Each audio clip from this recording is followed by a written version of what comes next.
नमस्कार, दिन भर की बड़ी खबरों में आपका स्वागत है। मैं हूं आराधना। आज इस बुलेटिन में बात होगी ईवीएम वीवीपैट पर सुप्रीम कोर्ट में सुनवाई की, दूसरे चरण के लिए समाप्त हुए चुनाव प्रचार की, देखेंगे पीएम मोदी के बयान पर राहुल और प्रियंका के पलटवार को, त्रिपुरा में 100% से ज्यादा मतदान को, जानेंगे क्यों एक बार फिर चर्चाओं में है 2G स्पेक्ट्रम, और बुलेटिन के आखिर में देखेंगे जाने माने कार्टूनिस्ट इरफान की किस खबर पर पड़ी तिरछी नजर। लेकिन तमाम बड़ी खबरों से पहले एक नजर आज की सुर्खियों पर।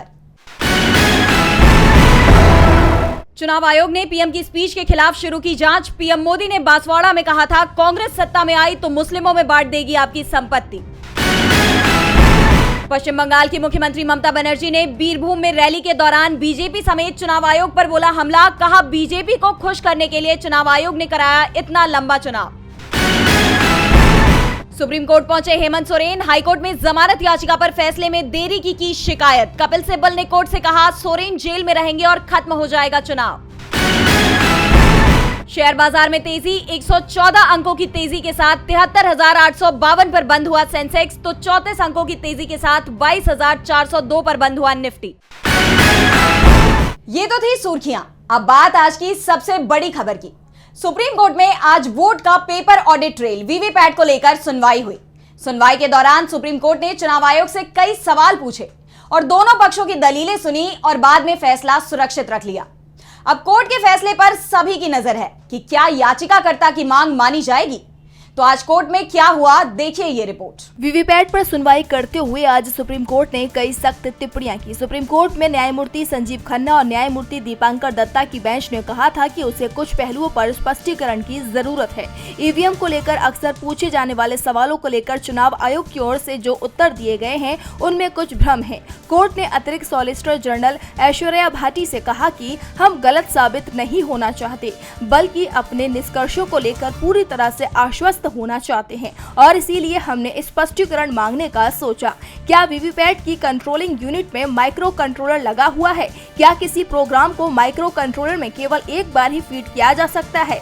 आयोग के पास कितने सिंबल लोडिंग इकाइयां मौजूद हैं? चुनाव याचिका दायर करने की सीमा अवधि आपके अनुसार 30 दिन है और स्टोरेज और रिकॉर्ड 45 दिनों तक बनाए रखा जाता है, लेकिन लिमिटेशन डे 45 दिन है। आपको इसे सही करना होगा। दरअसल एसोसिएशन ऑफ डेमोक्रेटिक रिफॉर्मर्स की तरफ से ईवीएम के साथ ही वीवीपैट की पर्ची की गिनती की मांग की गई थी। याचिका में मांग की गई कि ईवीएम में डाले जाने वाले वोट का 100% वीवीपैट मशीन के साथ क्रॉस वेरिफिकेशन कराया जाए, जिससे मतदाता को पता चल सके कि उसने ये सही वोट दिया है या नहीं। याचिकाकर्ता के वकील प्रशांत भूषण ने आरोप लगाया कि दो सरकारी कंपनियों भारत इलेक्ट्रॉनिक लिमिटेड और इलेक्ट्रॉनिक्स कॉरपोरेशन ऑफ इंडिया के निदेशक बीजेपी से जुड़े हुए हैं। एक अन्य याचिकाकर्ता के वकील ने दावा किया कि 2019 में आम चुनाव के बाद एक संसदीय समिति ने ईवीएम में गड़बड़ी पाई थी, लेकिन चुनाव आयोग ने अभी तक उसे लेकर कोई जवाब नहीं दिया। कोर्ट में एडीआर की तरफ से प्रशांत भूषण, गोपाल शंकर नारायण और संजय हेगड़े पैरवी कर रहे हैं। कोर्ट के फैसले पर सभी की नजरें हैं,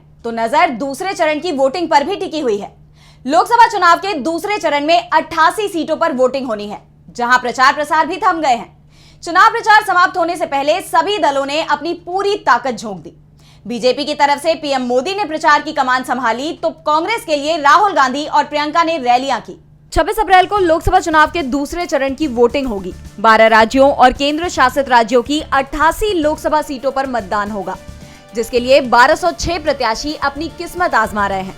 दूसरे चरण के चुनाव के लिए बुधवार शाम 6 बजे चुनाव प्रचार समाप्त हो गया। जिन राज्यों में चुनाव होगा उसमें सबसे ज्यादा 20 सीट केरल की है। राज्य की सभी सीटों पर एक ही चरण में वोटिंग कराई जा रही है। केरल में 20 सीटों पर 194 उम्मीदवार मैदान में हैं। इसी तरह से कर्नाटक की 14 और राजस्थान की 13 सीटों पर भी वोटिंग कराई जाएगी।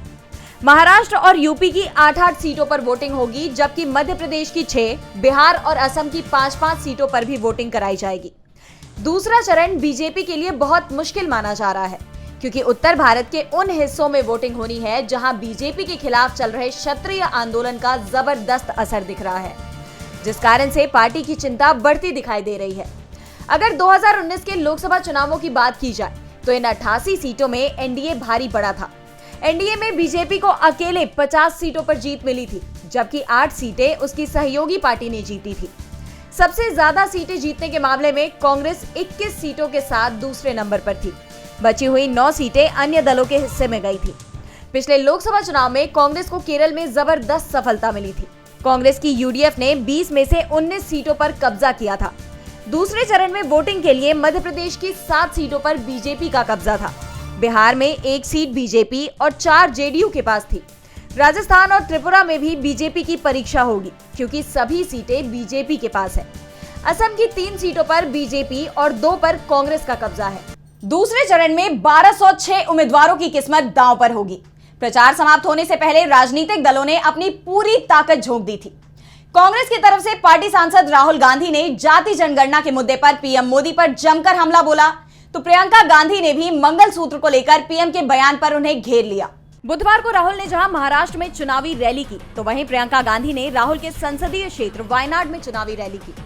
अमरावती में राहुल गांधी ने मोदी सरकार पर निशाना साधते हुए कहा कि नरेंद्र मोदी 10 साल से कह रहे थे कि वे ओबीसी है, लेकिन जैसे ही मैंने जातिगत जनगणना की बात की, वे कहते हैं हिंदुस्तान में सिर्फ 2 ही जाति हैं, अमीर और गरीब। साथ ही कहा कि नरेंद्र मोदी ने नोटबंदी, जीएसटी, किसान बिल, ये सब कुछ 22 लोगों के लिए किया है। उन्होंने देश के 22-25 लोगों को मनरेगा का 25 साल का पैसा दे दिया। फिर कहते हैं कि वह गरीबों की सरकार चलाते हैं। एक तरफ इंडिया गठबंधन है जो संविधान और लोकतंत्र की रक्षा कर रहा है, तो दूसरी तरफ नरेंद्र मोदी, आरएसएस, बीजेपी है जो संविधान और लोकतंत्र को खत्म करने में लगे हैं। तो वहीं केरल के वायनाड में प्रियंका ने आज रैली की, जहां प्रियंका ने कहा कि राहुल के प्रयासों से वायनाड के लिए 145 करोड़ रुपए पारित किए गए। 54 घर जरूरतमंद लोगों को सौंप दिए गए और 37 और घर सौंपने की प्रक्रिया अभी जारी है। 10 स्मार्ट आंगनवाड़ी केंद्र खोले गए हैं। वायनाड में 131 परियोजनाएं शुरू की गई हैं। राहुल ने आपके लिए लड़ाई लड़ी और सरकार को आपकी आजीविका की रक्षा करने के लिए मजबूर किया है। वो लगातार आपकी बेहतरी के लिए काम करता रहता है। वो आपके साथ परिवार जैसा व्यवहार करता है। तो वहीं पीएम मोदी ने आज हरदा में चुनावी रैली की, जहां पीएम ने कहा कि आज मैं आपसे कुछ मांगने आया हूं, मेरे लिए नहीं, आपके बच्चों के उज्जवल भविष्य के लिए मांगने आया हूं। चुनाव प्रचार में राजनीतिक बयानबाजी तीखी होती जा रही है, जिससे राजनीतिक पारा गर्माता जा रहा है। इस बीच त्रिपुरा में पहले चरण की वोटिंग को लेकर जो आंकड़े सामने आए हैं, उसने राजनीतिक हलचल और तेज कर दी है। त्रिपुरा में इस बार जमकर वोटिंग हुई और कई बूथों पर तो 100% से भी ज्यादा वोट डल गए। इसे लेकर अब सीपीएम ने चुनाव आयोग से बड़ी मांग कर दी है। तो क्या है चुनाव आयोग से ये मांग, देखिए ये रिपोर्ट। पश्चिम त्रिपुरा की सीट पर 19 अप्रैल को वोटिंग हुई थी, लेकिन वोटिंग को लेकर जो आंकड़े आए हैं वो बेहद ही चौंकाने वाले हैं। त्रिपुरा में 82% वोटिंग हुई, लेकिन कई बूथों पर 100% से ज्यादा वोट डाले गए हैं, जिसके बाद सीपीएम ने चुनाव आयोग से 19 अप्रैल को हुई वोटिंग को रद्द कर फिर से चुनाव कराने की मांग की है। सीपीएम त्रिपुरा के सचिव जितेंद्र चौधरी ने रिटर्निंग अधिकारी के कार्यालय से मिले आंकड़े रखते हुए कहा कि मजलिशपुर खंड के बूथ संख्या 44 में 105.30% वोट पड़े। खैरपुर खंड के बूथ क्रमांक 25 में 100.15% मतदान, तो बूथ संख्या 44 पर 98.80% वोट डाले गए। इसी तरह से मोहनपुर खंड के बूथ 38 में तो 109.9% वोट डाले गए हैं। चौधरी ने कहा कि जिस तरह के बेमेल आंकड़े बता रहे हैं कि बूथों पर कब्जे किए गए हैं, संगठित तरीके से धांधली की गई है। निर्वाचन आयोग स्वतंत्र और निष्पक्ष चुनाव कराने में कामयाब नहीं रहा है। वाम मोर्चा के संयोजक नारायण कर ने पश्चिम त्रिपुरा में मतदान समाप्त होने के तुरंत बाद कहा था कि दोनों ही सीटों पर विपक्ष दोबारा चुनाव की मांग करेगा। दरअसल त्रिपुरा पश्चिम लोकसभा सीट के साथ रामनगर विधानसभा सीट के लिए भी अब उपचुनाव हुआ था और अब सीपीएम ने इन दोनों ही सीटों पर फिर से चुनाव कराने की मांग की है। सीपीएम की मांग का समर्थन करते हुए कांग्रेस नेता सुदीप रॉय बर्मन ने कहा कि राज्य में मतदाताओं को अपने मताधिकार का प्रयोग करने से रोका गया है और कुछ लोगों ने बूथों पर कब्जा कर लिया। साफ है कि जिस तरह से पोलिंग बूथ पर 100% से ज्यादा वोटिंग कर दी गई है, उससे चुनाव प्रक्रिया पर सवाल तो खड़े हो ही गए हैं। दूसरी तरफ बीजेपी का दावा है कि चुनाव प्रक्रिया में किसी तरह की कोई भी धांधली नहीं हुई है। विपक्ष बीजेपी पर चुनाव प्रक्रिया में धांधली के आरोप लगा रहा है, दोबारा से चुनाव कराने की मांग कर रहा है। फिलहाल चुनाव आयोग की तरफ से कोई बयान सामने नहीं आया है, तो दूसरी तरफ रामदेव ने जरूर दोबारा अखबारों में माफीनामा छपवा दिया है। इस बार इसे आसानी से पढ़ा जा सकता है। तो क्यों रामदेव ने छपवाया माफीनामा, देखिए ये रिपोर्ट। पतंजलि की मुश्किलें खत्म होने का नाम नहीं ले रही। भ्रामक विज्ञापन के मामले में सुप्रीम कोर्ट ने रामदेव की फजीहत कर दी है। कोर्ट की फटकार के बाद रामदेव अब घुटनों पर आ गए हैं और एक बार फिर उन्होंने माफीनामा छपवाया है। इस बार रामदेव और उनके साथी बालकृष्ण की तरफ से अखबार में छपवाई गई माफी का आकार एक अखबार के पन्ने का लगभग 3/4 है। इसमें बड़े बड़े अक्षरों में बिना शर्त के माफी, अनकंडीशनल एपोलॉजी, भारत के माननीय सर्वोच्च न्यायालय रिट याचिका संख्या 645/2022 के संदर्भ में माननीय सर्वोच्च न्यायालय के निर्देशों या आदेशों का पालन न करने अथवा अवज्ञा के लिए हम वैयक्तिक रूप से साथ ही कंपनी की ओर से बिना शर्त क्षमा याची हैं। हम विगत 22/11/2023 को बैठक या संवाददाता सम्मेलन आयोजित करने के लिए भी क्षमा प्रार्थी हैं। हम अपने विज्ञापनों के प्रकाशन में हुई गलती के लिए भी ईमानदारी से क्षमा चाहते हैं और पूरे मन से प्रतिबद्धता व्यक्त करते हैं कि ऐसी त्रुटियों की पुनरावृत्ति नहीं होगी। हम पूरी सावधानी और अत्यंत निष्ठा के साथ माननीय न्यायालय के निर्देशों का पालन करने के लिए प्रतिबद्ध हैं। हम न्यायालय की महिमा का सम्मान बनाए रखने और लागू कानूनों एवं माननीय न्यायालय या संबंधित अधिकारियों के निर्देशों का पालन करने का वचन देते हैं। इस माफीनामे के आखिरी में पतंजलि आयुर्वेद लिमिटेड के साथ आचार्य बालकृष्ण और रामदेव का भी नाम दिया गया है। आपको बता दें, बीते मंगलवार को सुप्रीम कोर्ट ने मामले में सुनवाई करते हुए रामदेव की माफी को एक बार फिर नकार दिया। कोर्ट के आदेश के तहत रामदेव ने 67 अखबारों में माफीनामा छपवाया था, जिस पर कोर्ट ने सवाल पूछते हुए कहा कि आपके विज्ञापन जैसे रहते थे, इस माफीनामे का साइज भी वही था। कृपया इन विज्ञापनों की कटिंग ले लें और हमें भेज दें। इन्हें बड़ा करने की जरूरत नहीं है, हम इसका वास्तविक साइज देखना चाहते हैं। साथ ही कोर्ट ने रामदेव और बालकृष्ण को अगले 2 दिन में ऑन रिकॉर्ड माफीनामा जारी करने के निर्देश दिए हैं। मामले की अगली सुनवाई 30 अप्रैल को होगी।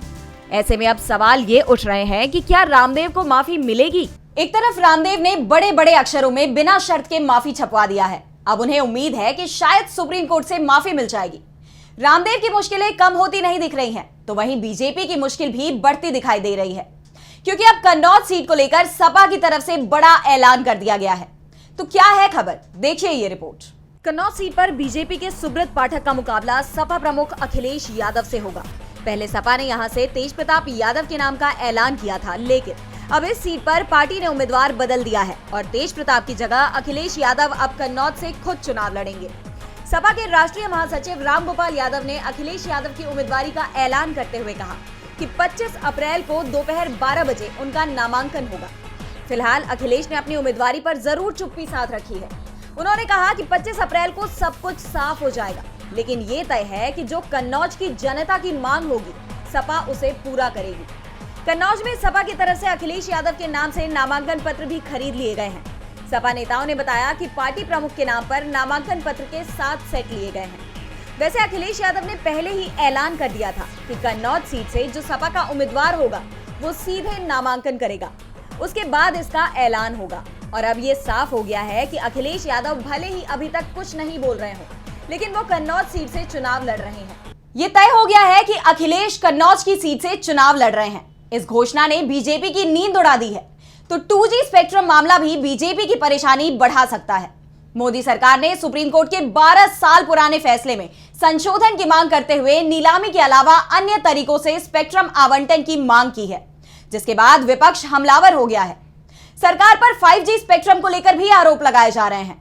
तो क्या है पूरा मामला, देखिए ये रिपोर्ट। 12 साल बाद एक बार फिर 2G स्पेक्ट्रम घोटाला सुर्खियों में है। दरअसल मोदी सरकार ने 2G स्पेक्ट्रम घोटाले मामले में सुप्रीम कोर्ट का दरवाजा खटखटाया है। केंद्र सरकार ने सुप्रीम कोर्ट से 2G फैसले को स्पष्ट करने का अनुरोध करते हुए कुछ स्थितियों में सार्वजनिक नीलामी के अलावा अन्य तरीकों से स्पेक्ट्रम आवंटन की मांग की है। सोमवार को केंद्र की ओर से पेश अटॉर्नी जनरल आर वेंकट रमणी ने मुख्य न्यायाधीश DY चंद्रचूड़ की अगुवाई वाली पीठ के समक्ष तत्काल सूचीबद्ध करने के लिए अंतरिम आवेदन का उल्लेख किया। अटॉर्नी जनरल ने कहा कि याचिका में 2012 के फैसले में संशोधन की मांग की गई है, क्योंकि केंद्र कुछ मामलों में स्पेक्ट्रम लाइसेंस देना चाहता है। जिसके बाद ये चर्चाएं शुरू हो गई हैं कि सरकार स्पेक्ट्रम नीलामी को लेकर सुप्रीम कोर्ट के फैसले में बदलाव चाहती है, ताकि बिना नीलामी के भी स्पेक्ट्रम का आवंटन किया जा सके। मामले में मोदी सरकार पर हमला बोलते हुए आप सांसद संजय सिंह ने बीजेपी पर गंभीर आरोप लगाए हैं। अपनी प्रेस कॉन्फ्रेंस के दौरान संजय सिंह ने कहा कि स्पेक्ट्रम बंटवारे में 2012 में सुप्रीम कोर्ट ने पहले आओ पहले पाओ नीति को रद्द कर दिया था। बीजेपी और नरेंद्र मोदी ने भी इस नीति का गली गली मोहल्ले मोहल्ले खूब विरोध किया था। अब बीजेपी सरकार इसी नीति को दोबारा लागू करने के लिए कोर्ट पहुंच गई है। इससे वह अपने चंद पूंजीपति दोस्तों को फायदा पहुंचाना चाहते हैं। संजय सिंह ने आरोप लगाया कि प्रधानमंत्री नरेंद्र मोदी देश के लिए नहीं बल्कि अपने दोस्तों के लिए सब कुछ कुर्बान करने को तैयार है। नरेंद्र मोदी और उनकी सरकार 5G घोटाला कर रहे हैं और ये अब तक का सबसे बड़ा घोटाला है। ये घोटाला प्रधानमंत्री नरेंद्र मोदी के नेतृत्व में किया जा रहा है। आपको बता दें 2 फरवरी 2012 को मामले में दिए गए अपने फैसले में सुप्रीम कोर्ट ने जनवरी 2008 में दूरसंचार मंत्री के रूप में ए राजा के कार्यकाल के दौरान विभिन्न कंपनियों को दिए गए 2G स्पेक्ट्रम लाइसेंस रद्द कर दिए थे। कोर्ट ने पहले आओ पहले पाओ नीति को दुरुपयोग का साधन बताते हुए रद्द कर दिया था और नीलामी की प्रक्रिया अपनाने के आदेश दिए थे। लेकिन अब मोदी सरकार ने एक बार फिर बिना नीलामी के स्पेक्ट्रम आवंटित करने की मांग कर दी है, जिसके बाद इसे लेकर गंभीर सवाल खड़े हो गए हैं। सवाल ये कि आखिर किसे फायदा पहुंचाना चाहती है सरकार। और बुलेटिन के आखिर में देखेंगे जाने माने कार्टूनिस्ट इरफान की किस खबर पर पड़ी तिरछी नजर।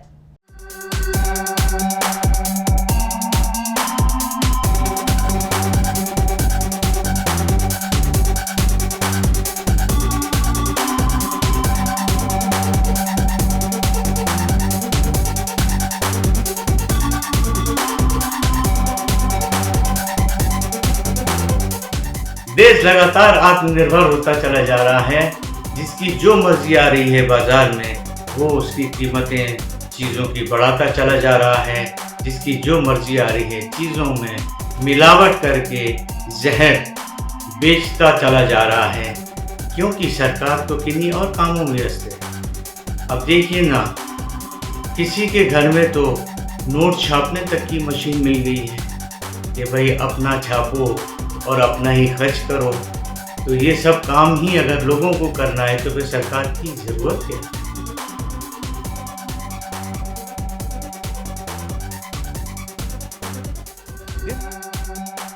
बहुत बहुत शुक्रिया इरफान जी। तो आज इस बुलेटिन में इतना ही। देखते रहिए DB लाइव। नमस्कार।